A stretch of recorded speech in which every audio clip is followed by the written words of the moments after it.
Ted Bundy.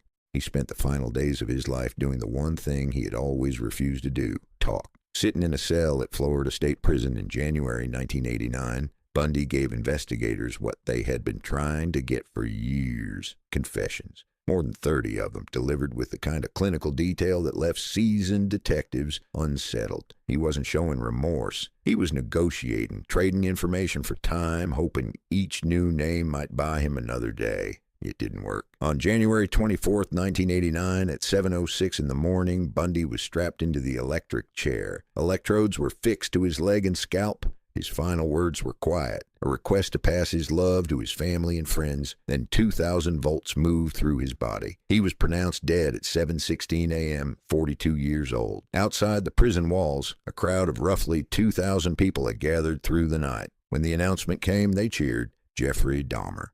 The state of Wisconsin never had the chance to decide what to do with Jeffrey Dahmer. Someone inside the prison made that decision first. By 1994, Dahmer was 3 years into a 16 consecutive life sentence at Columbia Correctional Institution, convicted of killing 17 men and boys over more than a decade. He kept largely to himself, though inmates were aware of exactly who he was and what he had done. On the morning of November 28, 1994, Dahmer was assigned to a cleaning detail alongside 2 other inmates. The group was left unsupervised for roughly 10 minutes. When guards returned, Dahmer was on the floor with severe head trauma. One of the other inmates, Christopher Scarver, had used a metal bar taken from a piece of exercise equipment. Dahmer was transported to a nearby hospital but never regained consciousness. He was pronounced dead approximately 1 hour later. He was 34 years old. His body was cremated. His brain had been preserved for potential research, but after a legal dispute between his parents over what should be done with it, it was destroyed.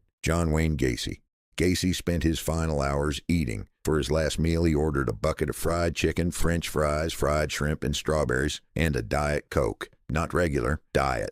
A man convicted of killing 33 people hours from execution, still watching his sugar intake. Shortly after midnight on May 10, 1994, he was strapped to a gurney at Stateville Correctional Center in Illinois. His last words to the guards were just two words, and neither of them were an apology. When the lethal injection sequence began, something went wrong. One of the IV lines clogged, halting the process entirely. For somewhere between 10 and 18 minutes, Gacy lay awake, strapped to the table while technicians worked to find a usable vein. Witnesses sat in silence. Reporters later described the scene as deeply uncomfortable, a prolonged, poorly managed process that nobody in the room had anticipated. When the line was finally cleared, the injection resumed. Gacy closed his eyes. He was pronounced dead at 12:58 a.m. He was 52 years old. His brain was removed and studied afterward. Nothing unusual was found. Aileen Wuornos.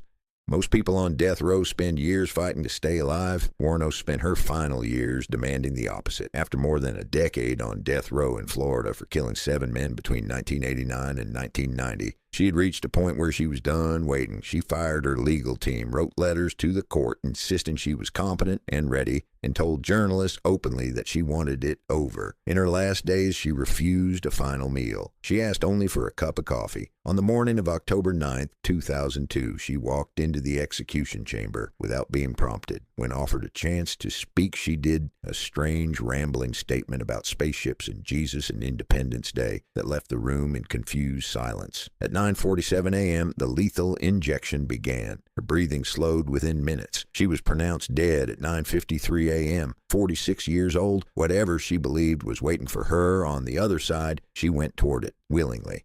Richard Ramirez.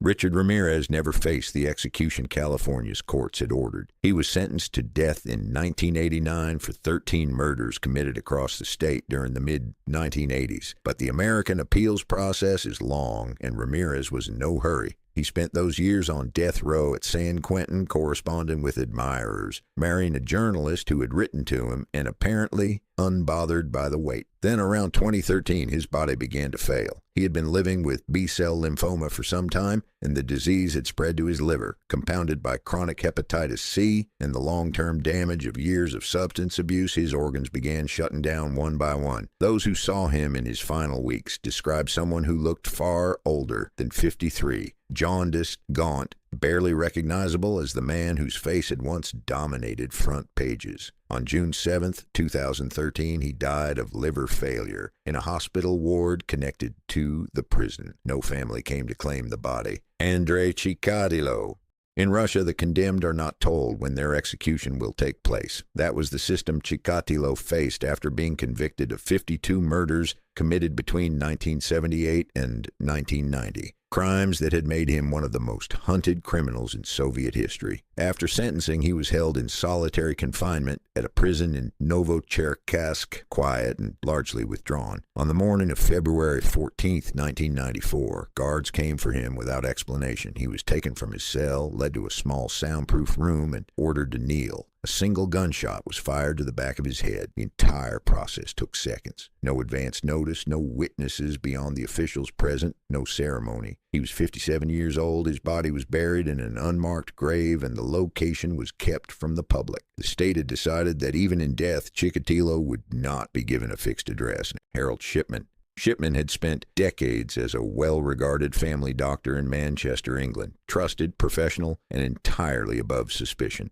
By the time investigators caught up with him in 1998, they believed he had killed more than 200 of his own patients, using his medical access to administer fatal doses of painkillers and then signing the death certificates himself. He was convicted in 2000 of 15 murders and sentenced to life without the possibility of release. He gave nothing to investigators. No confession, no explanation, no visible sign of guilt. On the morning of January 13, 2004, guards found him hanging in his cell at Wakefield Prison. He had torn a bedsheet into strips and tied them to the bars of his window. He was 57 years old and one day away from his 58th birthday. He left no note. Some who studied his case later suggested the timing was deliberate, that dying before 60 may have protected his wife's access to his pension. Even at the end, Shipman was thinking like a man who had spent his career managing outcomes. Charles Manson. By the time Charles Manson died, he had been in prison for nearly half a century. Convicted for orchestrating the 1969 Tate LaBianca murders, he had become one of the most studied and written about criminals in American history, a figure that seemed almost too large for an ordinary death. But ordinary is exactly what he got. In early 2017, Manson was hospitalized multiple times for intestinal bleeding. Doctors identified advanced colon cancer and organ failure, but his body was too deteriorated for surgery. He was transferred from Corcoran State Prison to a secure hospital ward, where he spent his final days largely unresponsive. There were no dramatic last words, no final statement. At 8:13 p.m. on November 19, 2017, Charles Manson died of cardiac arrest. He was 83 years old. After his death, a legal dispute broke out over his remains between multiple people claiming connection to him. He was eventually cremated. Ed Gein.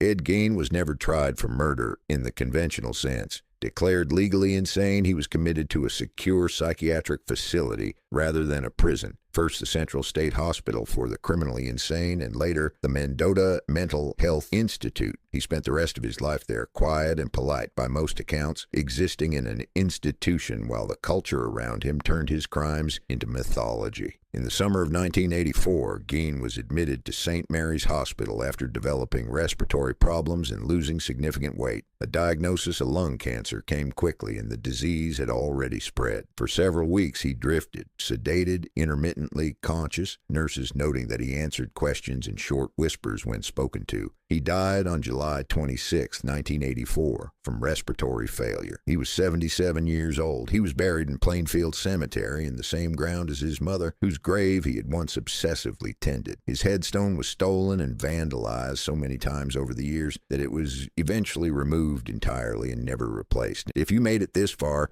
drop a comment below and let us know who you want us to cover next. Subscribe so you never miss an upload. There is a lot more where this came from.